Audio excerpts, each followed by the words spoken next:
पाटण तालुक्यातील कोयना धरण पाणलोट क्षेत्रामध्ये दमदार पावसाची हजेरी पाहायला मिळत आहे। त्यामुळे धरणाची पाणी साठ्यात तब्बल 24 तासात 3.29 टीएमसी वाढ झाली असून धरणातील पाणीसाठा 38.28 टीएमसी वर जाऊन पोहोचला आहे।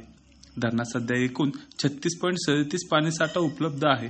दरम्यान पाटण शहरासह नदीकाठच्या अन्य गावातील लोकवस्तीत त्याचबरोबर स्थानिक दुकानात बाजारपेठेत पाणी घुसल्याने स्थानिकांचे लाखो रुपयाचे नुकसान झाल्याचं पाहायला मिळत आहे। पाटण तालुक्यातील ढेबेवाडी विभागातील खळे आणि येथील पूल वाघ नदीला आलेल्या पुरामुळे पाण्याखाली गेला आहे। पाटण तालुक्यासह धरणाअंतर्गत विभागात मोठ्या प्रमाणावर पाऊस पडत आहे। त्यामुळे पाटण शहरातील नवीन बस स्थानका परिसरामध्ये पाणी घुसल्याने व्यापारी व प्रवाशांच्यासह महाराष्ट्र राज्य परिवहन मंडळाची धांदळ उडाल्याचं पाहायला मिळत आहे। पाटण तालुक्यातील मोराणी विभागात काही गावांमध्ये पाणी शिरल्याने स्थानिकांची मोठी गैरसोय झाली होती।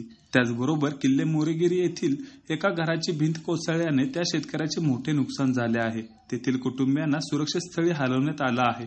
सुदैवाने यात कोणतीही जीवितहानी झाली नाही।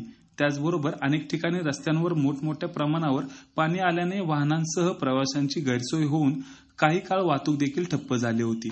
अशा धोकादायक व पूर परिस्थिती निर्माण होईल अशा ठिकाणी पाटणचे तहसीलदार अनंत गुरव यांनी भेट देऊन नागरिकांना त्याचबरोबर प्रवाशांना सावधानतेचा इशारा देत अधिकाऱ्यांना या परिस्थितीवर उपाययोजना करण्याच्या सूचना देखील दिल्या आहेत। कोयना धरणाच्या पाणीसाठ्यात झपाट्याने वाढ होत असून रविवारी सायंकाळपर्यंत 3.29 टीएमसी पाणी वाढलं आहे। तर सध्या धरणात 38.28 टीएमसी पाणीसाठा आहे। त्यापैकी उपयुक्त पाणीसाठा हा 33.16 टीएमसी इतका असून धरणात प्रति सेकंद सरासरी 64,038 क्युसेक पाण्याची आवक होत आहे। कोयना धरण हे 105.25 टीएमसी पाणीसाठा क्षमतेचं आहे। कोयना धरण पूर्ण क्षमतेने भरण्यासाठी 66.97 टीएमसी पाण्याची आवश्यकता आहे। तर पाटण तालुक्यातील कोयना धरण येथे 220 मिलीमीटर इतका पाऊस पडला आहे। त्याचबरोबर नवजा येथे 308 मिलीमीटर इतका पाऊस पडला तर महाबळेश्वर येथे 158 मिलीमीटर इतक्या पावसाची नोंद झाल्याचं पाहायला मिळत आहे।